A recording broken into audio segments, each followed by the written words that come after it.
বিয়ে কিংবা গায়ে হলুদে চোখ ধাঁধানো জাঁকজমকপূর্ণ আয়োজনে শত শত অতিথি আর চাকচিক্যের ভিড়ে বিপুল অর্থের অপচয় যেন চোখ এড়িয়ে যাচ্ছে। এবার বিদেশের মতো বাংলাদেশেও কঠোর অতিথি নিয়ন্ত্রণ আইন চালুর আহ্বান জানিয়েছেন লক্ষ্মীপুর ১ আসনের সংসদ সদস্য ও বিএনপি নেতা মোহাম্মদ শাহাদাত হোসেন। বিয়ের অনুষ্ঠানে ১০০ জনের বেশি অতিথি হলে অতিরিক্ত প্রতিজনের জন্য ১,০০০ টাকার ট্যাক্স আরোপের প্রস্তাব দিয়েছেন তিনি। এই প্রস্তাবের পর আবারও আলোচনায় এসেছে ৪২ বছর আগের অতিথি নিয়ন্ত্রণ আদেশ।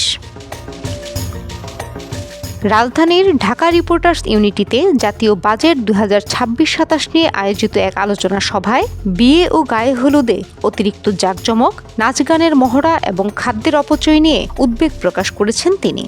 বিশেষ করে বিয়ে শাদীতে আমরা দেখছি বৃত্ত ভৈরবের একটা অস্থির প্রদর্শনী।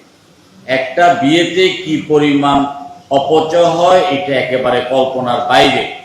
১ মাস পর্যন্ত ট্রেনিং নেওয়া হয় গায়ে হলুদের ক্যারোগ্রাফি দিয়ে নৃত্য করার জন্য। গায়ে হলুদ একটা অনুষ্ঠান, ব্যাপকভাবে সেখানে অর্থ ব্যয় করা হয়। বিয়ের অনুষ্ঠানে নাচ গান বাদ্য, হাজার হাজার মানুষ এসে সেখানে অংশগ্রহণ করে, খায় দায়, তার অর্ধেকের বেশি অপচয় হয়। এই অপচয়টাকে বন্ধ করতে হবে, আমরা এটা সিরিয়াসলি বলতেছি। এই সংসদ সদস্যের দাবি, বিত্তশালীদের বিয়ে ও সামাজিক অনুষ্ঠানে অপ্রয়োজনীয় ব্যয় কমানো গেলে বাজারে নিত্য প্রয়োজনীয় পণ্যের উপরও ইতিবাচক প্রভাব পড়তে পারে। বিশ্বাস করুন বন্ধুরা, যদি বিয়ে শাদীতে বৃত্ত ভৈরবের এই ধরনের অশ্লীল প্রদর্শনীটা বন্ধ করা হয়, অপচয়টা বন্ধ করা হয়, তাহলে একদিনে নিত্য প্রয়োজনীয় দ্রব্যের দাম 10% কমে আসবে। এর আগে যে একটা অতিথি নিয়ন্ত্রণ আইন ছিল, যে ১০০ জনের বেশি অতিথি হলেই সেখানে একটা ট্যাক্স ঢুকতো। আমরা প্রস্তাব করছি ১০০ জনের অতিথির বাইরে প্রতি অতিথির জন্য ১,০০০ টাকা করে সরকারি আপনার হারে নির্ধারণ করতে হবে।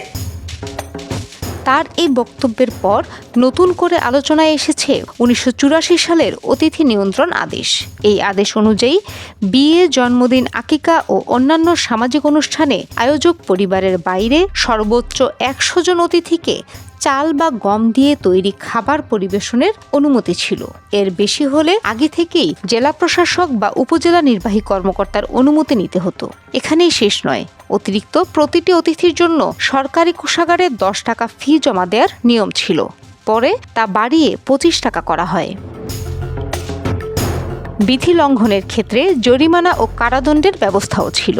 তবে ২০০৩ সালে সংশোধনীর মাধ্যমে মিলাদ, ইফতার, কুলখানি, ওরস ও শ্রাদ্ধের মতো ধর্মীয় অনুষ্ঠানকে এই বিধিনিষেধের বাইরে রাখা হয়।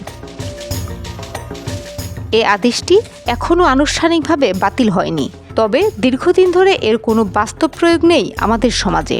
এবার সংসদ সদস্যের প্রস্তাব ঘিরে বিষয়টি আবারও আলোচনার কেন্দ্রবিন্দুতে উঠে এসেছে।